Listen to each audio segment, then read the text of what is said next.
Hello students. आज का जो टॉपिक है BA part first paper first physical geography का महत्वपूर्ण टॉपिक है कोपेन का जलवायु वर्गीकरण।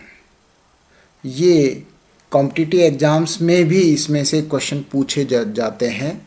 Objective type questions college lecturer, school lecturer या आरएएस प्री के एग्ज़ाम में इसमें से एक या दो क्वेश्चन ज़रूर पूछे जाते हैं। तो ये लास्ट तक आपको बहुत ध्यान से सुनना है जिससे कि आपको अच्छे से समझ में आ जाए। कोपेन का जो जलवायु वर्गीकरण है ये व्लादिमीर कोपेन यानी कि इसने 1918 में अपना वर्गीकरण प्रस्तुत किया।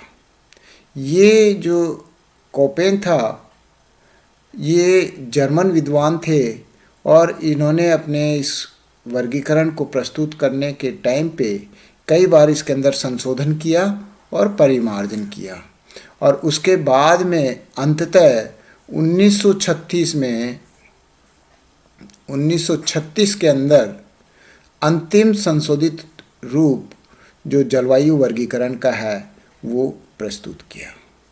इसके जो कोपेन के जलवायु वर्गीकरण का प्रमुख आधार था तापमान और वर्षा। तापमान और वर्षा इसके जलवायु वर्गीकरण का प्रमुख आधार था। क्योंकि वनस्पति व जीव जगत के ऊपर जलवायु का सर्वाधिक प्रभाव पड़ता है, तो इसलिए इसने तापमान और वर्षा जो कि जलवायु के प्रमुख घटक हैं उनको इसने अपने वर्गीकरण में सबसे ज़्यादा इम्पोर्टेंस दी। कोपेन का वर्गीकरण परिमाणात्मक यानी कि क्वांटिटेटिव था। क्वांटिटेटिव होने के कारण अधिक महत्वपूर्ण माना गया क्योंकि जलवायु प्रदेशों की सीमाओं के निर्धारण में तापक्रम और वर्षा संबंधी संख्यात्मक मूल्यों का प्रयोग इसने इसमें किया। इसने तापमान और वर्षा के जो संख्यात्मक मूल्य हैं उनके आधार पर अपना जो वर्गीकरण है वो प्रस्तुत किया। इसलिए इसके जो जलवायु के वर्गीकरण के अंतर्गत अक्षरों का, अंग्रेजी के अक्षरों का इस्तेमाल किया गया है और विशेष फॉर्मूले के आधार पर इसने अपना वर्गीकरण प्रस्तुत किया।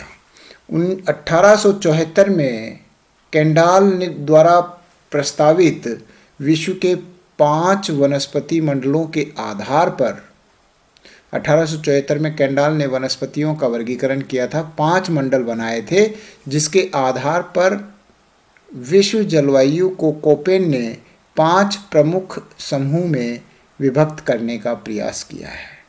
और ये जो 5 समूह हैं इसको इसने अंग्रेजी के 5 अक्षरों के द्वारा इंगित किया है।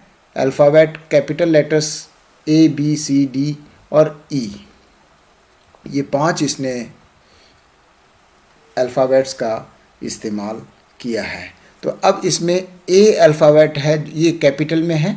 A अल्फ़ाबेट का मतलब है शीत ऋतु रहित उष्ण कटिबंधीय आर्द्र जलवायु। शीत ऋतु रहित उष्ण कटिबंधीय आर्द्र जलवायु यानी कि इसके अंदर शीत ऋतु नहीं है, ना के बराबर है, जिसको कि ट्रॉपिकल या इक्वेटोरियल वेट क्लाइमेट बोलते हैं। शीत ऋतु रहित उष्ण कटिबंधीय यानी ट्रॉपिकल और आर्द्र का मतलब जहाँ पर बारिश खूब हो, आर्द्र जलवायु। तो यहाँ पर क्योंकि भूमध्य रेखा के नज़दीक की जो जलवायु है इक्वेटर के नज़दीक होने की वजह से वहाँ पर तापमान अधिक होता है तो उष्ण हो गया, और वहाँ पर पूरे वर्ष भर वर्षा होती है, आर्द्र हो गया। वहाँ तापमान अधिक होने की वजह से शीत ऋतु नहीं रहती। इसके बाद में बी है शुष्क जलवायु के द्वारा, बी अल्फ़ाबेट के द्वारा शुष्क जलवायु को प्रदर्शित किया। सी के द्वारा उष्णार्द्र समशीतोष्ण जलवायु। उष्णार्द्र यानी कि उष्ण व आर्द्र। उष्ण का मतलब वार्म एंड आर्द्र का मतलब ड्राई, या सॉरी ह्यूमिड, आर्द्र का मतलब ह्यूमिड, समशीतोष्ण जलवायु, तो यानी कि वार्म टेम्परेट ह्यूमिड क्लाइमेट। चौथा है डी, मध्य अक्षांशीय शीताद्र जलवायु, शीत यानी कि ठंडा और आर्द्र का मतलब नमी वाला, बारिश वाला जलवायु। इसके अंदर सर्दियों में सर्दी रहती है और बारिश की मात्रा अधिक रहती है। और ई का मतलब है ध्रुवीय जलवायु। तो ये जो 5 प्रकार की जलवायु को इसने अंग्रेजी के 5 अल्फ़ाबेट्स के द्वारा प्रदर्शित किया है। इसके बाद में इन अक्षरों के अलावा कुछ अन्य अक्षरों का भी प्रयोग किया गया है जो वर्षा की अवधि को इंगित करते हैं, यानी कि वर्षा के इसमें वर्षा की अवधि को इंगित करते हैं। अब ये स्मॉल लेटर हैं एफ, स्मॉल एफ का मतलब पूरे वर्ष भर वर्षा, स्मॉल एस का मतलब ग्रीष्मकाल शुष्क, ग्रीष्मकाल शुष्क, एस का मतलब समर, और ये ग्रीष्मकाल शुष्क यानी कि समर्स ड्राई। एफ का मतलब वर्ष भर वर्षा, फुल एफ का मतलब फुल से मान लो कि पूरे साल भर वर्षा होती है। और स्मॉल डब्लू का मतलब है, डब्लू का मतलब विंटर यानी कि शीतकाल शुष्क। देखो एस का मतलब समर शुष्क और विंटर, डब्लू का मतलब विंटर शुष्क, ठीक है। इसके अलावा बड़ा एस, कैपिटल एस का मतलब है स्टेपी, यानी कि स्टेपी जलवायु जिसको कि अर्ध शुष्क जलवायु बोलते हैं। और कैपिटल डब्लू का मतलब है शुष्क जलवायु, यानी कि जो मरुस्थलीय जलवायु है जो अपने राजस्थान में, पश्चिमी राजस्थान में, तो इसको डब्लू का मतलब वेस्ट से समझ लेना कि अपने जो वेस्टर्न राजस्थान के अंदर है वो शुष्क जलवायु है। और स्मॉल एम का मतलब है ग्रीष्मकालीन मानसूनी वर्षा, यानी कि एम का मतलब, स्मॉल एम का मतलब मानसूनी वर्षा जो कि ग्रीष्मकाल में बारिश होती है, उसको ग्रीष्मकालीन मानसूनी वर्षा जो भारत में होती है। इस प्रकार कोपेन ने विश्व के जलवायु को 5 प्रमुख समूह तथा 11 जलवायु प्रकारों में विभक्त किया है। 5 तो मुख्य प्रकार हैं और उसमें 11 उसके उपभाग हो गए। तो उसके आधार पर आप देखिए इसको, ये वाला जो क्वेश्चन है ये आपको बहुत अच्छे से मतलब याद करना पड़ेगा। इसके अंग्रेजी के अक्षरों का, कौन से अक्षर का क्या मतलब है, ये आपको मालूम होना चाहिए। तो अब सबसे पहले ए जलवायु बताई इसने। अब ए जलवायु का मतलब है उष्ण कटिबंधीय आर्द्र जलवायु, उष्ण कटिबंधीय, उष्ण कटिबंधीय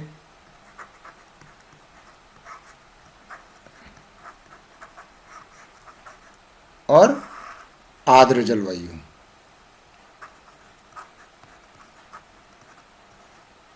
उष्ण कटिबंधीय आर्द्र जलवायु।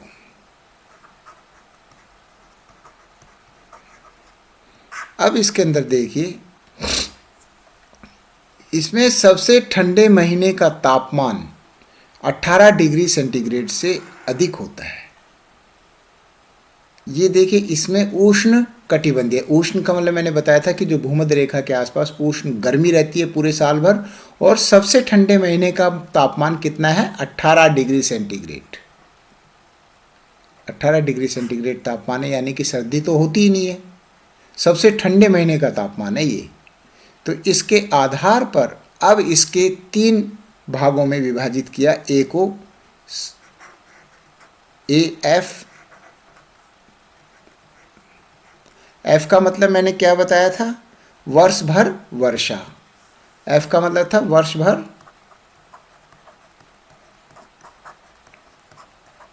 वर्षा।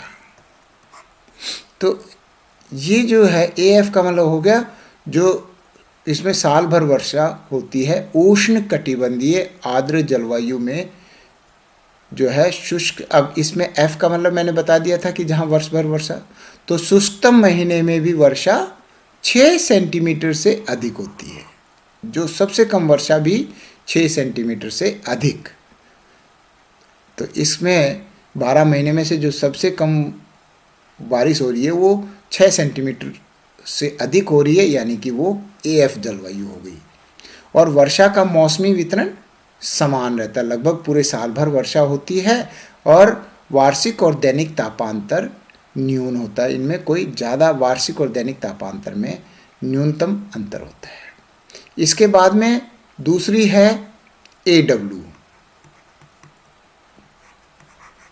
A और स्मॉल w। स्मॉल w का मतलब मैंने क्या बताया था, शीतकाल जो है शुष्क। W का मतलब शीतकाल शुष्क, ठीक है, शीतकाल शुष्क।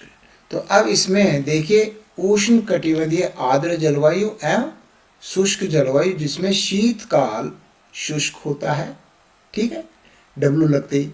इसमें कम से कम 1 महीने की वर्षा 6 सेंटीमीटर से कम होती है। यहाँ पर तो 6 सेंटीमीटर से अधिक होगी, से अधिक कम से कम बारिश वाला जो महीना है, और यहाँ पर 6 सेंटीमीटर से कम। तो AF और AW के बीच का अंतर क्या हो गया, जो सबसे शुष्क महीने का जो तापमान है, वर्षा है, वो 6 सेंटीमीटर द्वारा निर्धारित है। जहाँ पर 6 सेंटीमीटर से कम है तो AW वर्षा AW हो गया, 6 सेंटीमीटर से ज़्यादा है तो AF। उसके बाद में AM, M का मतलब है मानसूनी जलवायु। M का मतलब मानसूनी जलवायु। ये जो मानसूनी जलवायु है, ये इसमें यह जलवायु AF और AW के बीच की है। AF और AW के बीच का है AM, जहाँ लघु शुष्क मौसम होता है, लघु शुष्क मौसम, और वार्षिक वर्षा अधिक होती है। और AM और AW दोनों में से कम 1 महीने की वर्षा 6 सेंटीमीटर से कम होती है।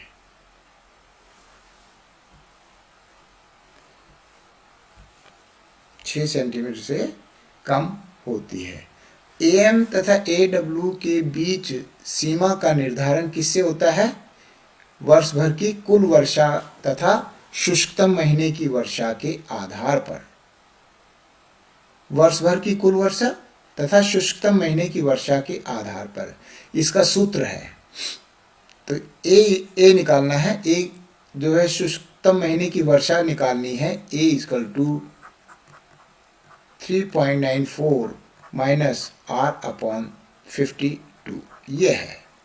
सपोज अब मैंने ये एग्जाम्पल दिया है कि जो वार्षिक वर्षा है वो 50 इंच है, वार्षिक वर्षा 50 इंच है, तो वार्षिक वर्षा R के द्वारा संबोधित की गई है। तो 3.94 माइनस R क्या है, 50 इंच, 50/52, ये इस प्रकार से निकाला है। तो ये लगभग आ गया 1.94 इंच वर्षा।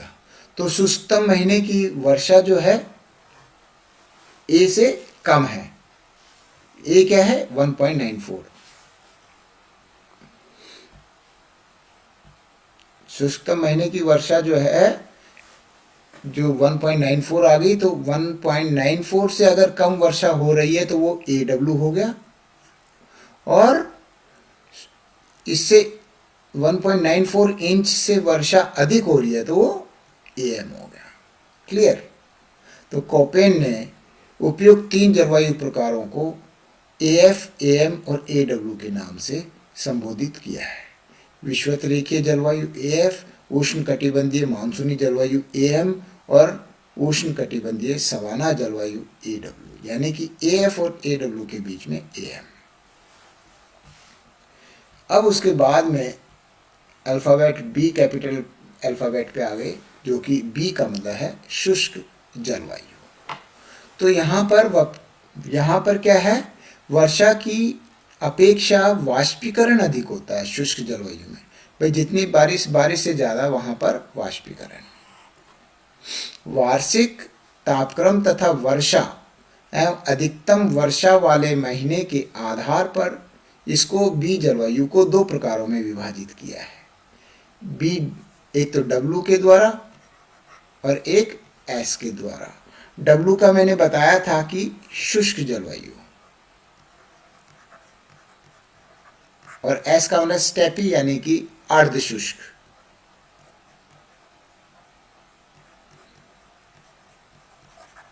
अर्ध शुष्क या स्टेपी, अर्ध शुष्क या स्टेपी जलवायु। तो ये जो इसमें जो बी जलवायु के अंदर शुष्क मरुस्थलीय जलवायु तो होगी बी डब्ल्यू, और अर्ध शुष्क या स्टेपी जलवायु होगी बी एस, जिसमें वार्षिक तापक्रम के आधार पर इन्हें पुनः इनमें भेद किया जाता है, जिसमें कि एच और के, स्मॉल एच और स्मॉल के। एच का मतलब हॉट और के का मतलब स्मॉल के का मतलब कोल्ड।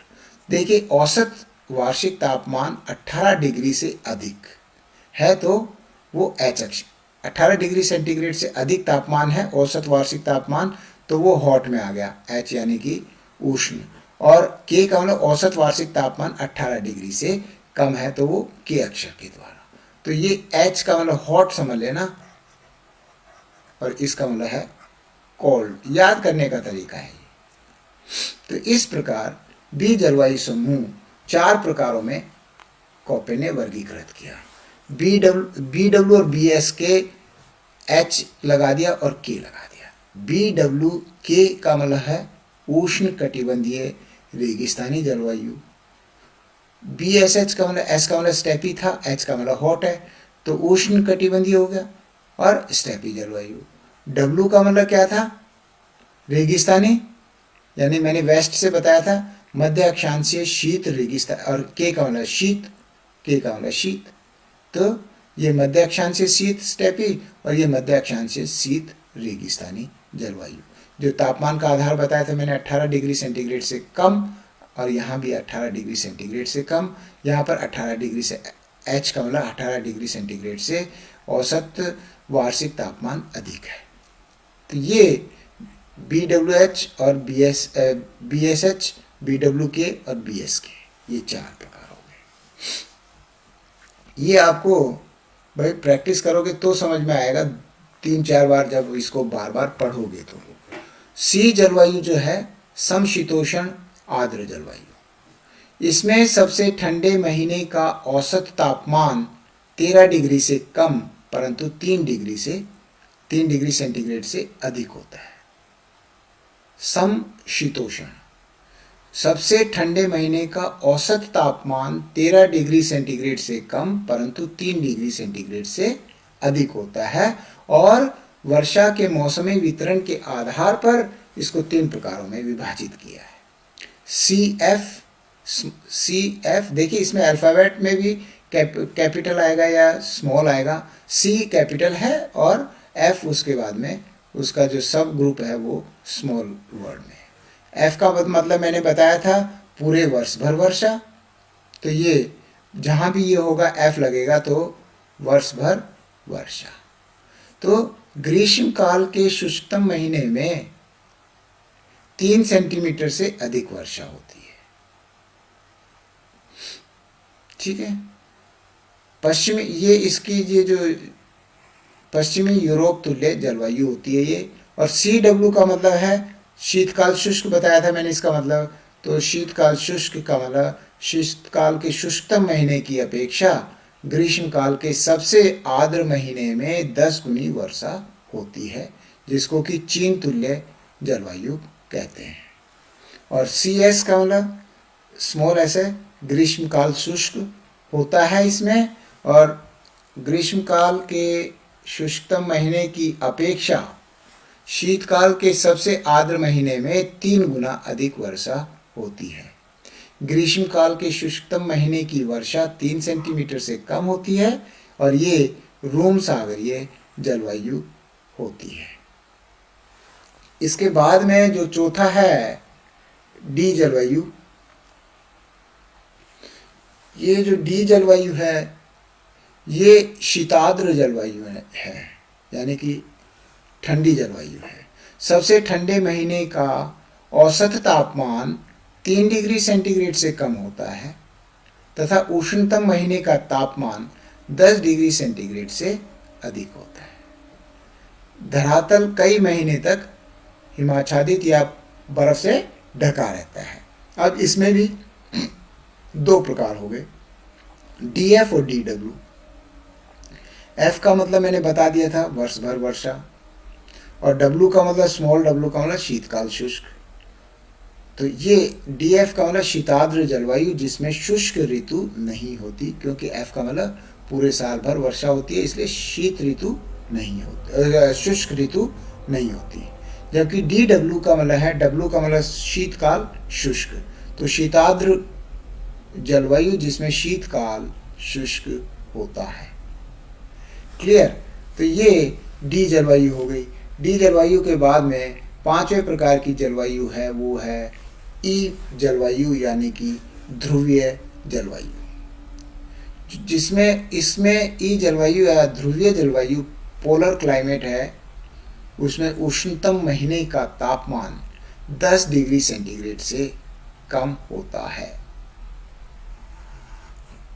इसको भी दो भागों में विभाजित किया, ईटी और ईएफ।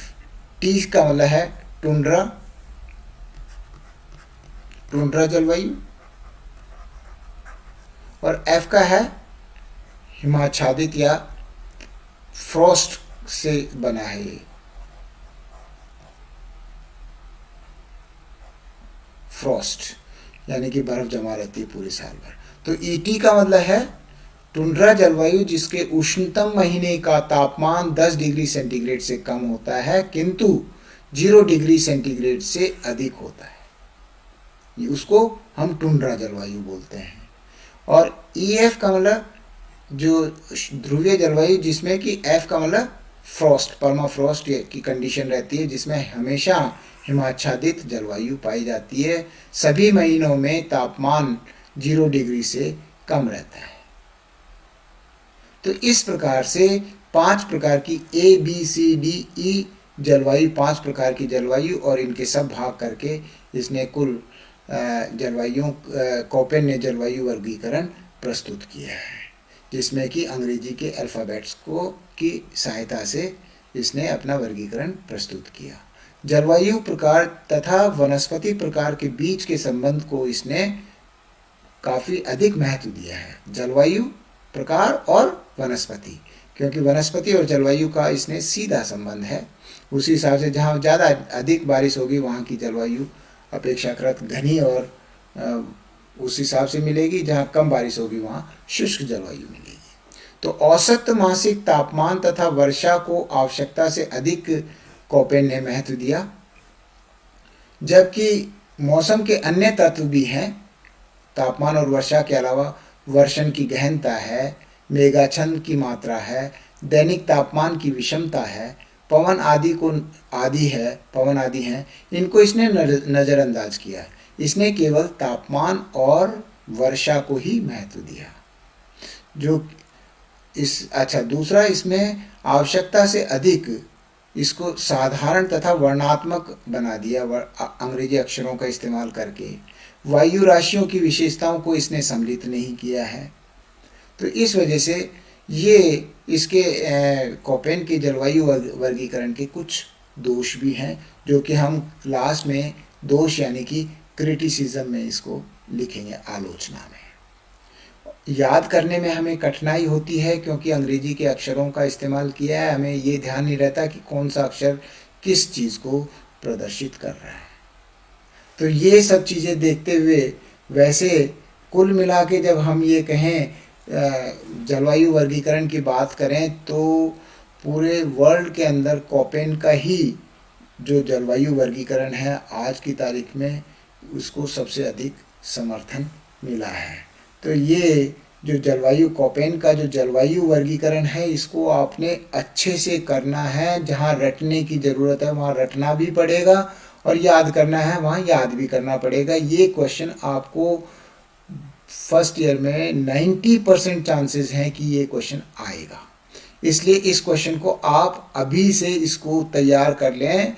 ये क्वेश्चन मतलब मैंने आपको बता दिया है कि 90% चांसेस हैं कि ये क्वेश्चन आपकी परीक्षा में आपको देखने को मिलेगा, इसलिए इसको अच्छे से याद कर लें। पूरे अंक आएंगे अगर आप इसको ढंग से करेंगे तो। और कॉम्पिटिटिव एग्जाम्स में तो इसमें से क्वेश्चन ज़रूर पूछा जाता है जलवायु के ऊपर। तो ये क्वेश्चन का आंसर यहीं समाप्त होता है। Thank you. जय हिंद, जय भारत।